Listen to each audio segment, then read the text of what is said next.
दोस्तों, मन को शांत करना चाहते हो तो क्रोध और लालच जैसी बुराइयों से बचना होगा।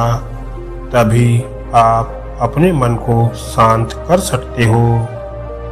आइए समझते हैं इस छोटी सी कहानी के माध्यम से। आज के आधुनिक युग में काफी लोग ऐसे हैं जिनके पास सुख सुविधा तो बहुत है, लेकिन मन की खुशी और शांति नहीं है। किसी भी व्यक्ति को शांति क्यों नहीं मिलती, इस संबंध में एक लोक कथा प्रचलित है।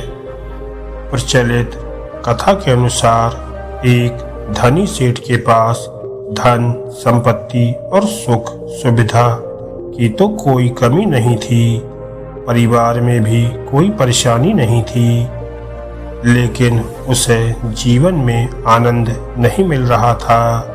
उसका मन अशांत ही रहता था, मानसिक तनाव बढ़ रहा था।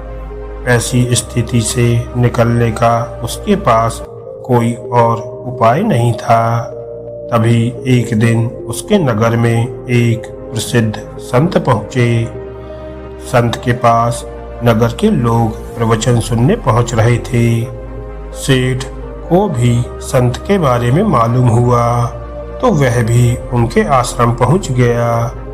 धनी सेठ ने संत को अपनी परेशानियां बता दी। संत ने सेठ की सारी बातें ध्यान से सुनी। सेठ की बातें खत्म होने के बाद संत ने कहा कि मेरे पास एक उपाय है। यहाँ बैठो और आंखें बंद करके ध्यान लगाओ। सेठ ने आंखें बंद की और ध्यान लगाने की कोशिश करने लगा। जैसे ही उसने अपनी आंखें बंद की तो उसके दिमाग में व्यापार के लेन देन की और अपने शत्रुओं की बातें घूमने लगी। बहुत कोशिशों के बाद भी वह ध्यान लगाने में कामयाब नहीं हो पाया। उसने अपनी आंखें खोली और संत को पूरी बात बताई। विद्वान संत ने कहा कि कोई बात नहीं, आप मेरे साथ बाहर बाग में चलो। सेठ और संत दोनों बाग में पहुंच गए। तभी सेठ ने एक गुलाब के फूल को तोड़ने के लिए हाथ आगे बढ़ाया तो उसे कांटा चुभ गया। संत उसे लेकर तुरंत आश्रम में पहुंचे और हाथ में लेप लगा दिया।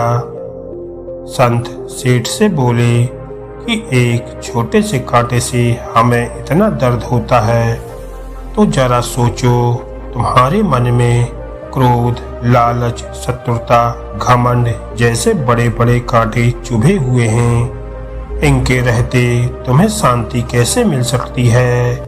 तुम्हें सबसे पहले इन सारी बुरी बातों को छोड़ना चाहिए। सेठ को संत की बातें समझ में आ गई। उसने अपना व्यापार घर वालों के हवाले कर दिया और वह संत का शिष्य बन गया। इसके बाद से उसका मन शांत हो गया। दोस्तों, आपको ये छोटी सी कहानी कैसी लगी, हमें कमेंट करके ज़रूर बताएं।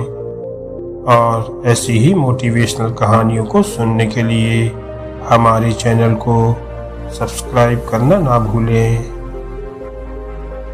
धन्यवाद दोस्तों।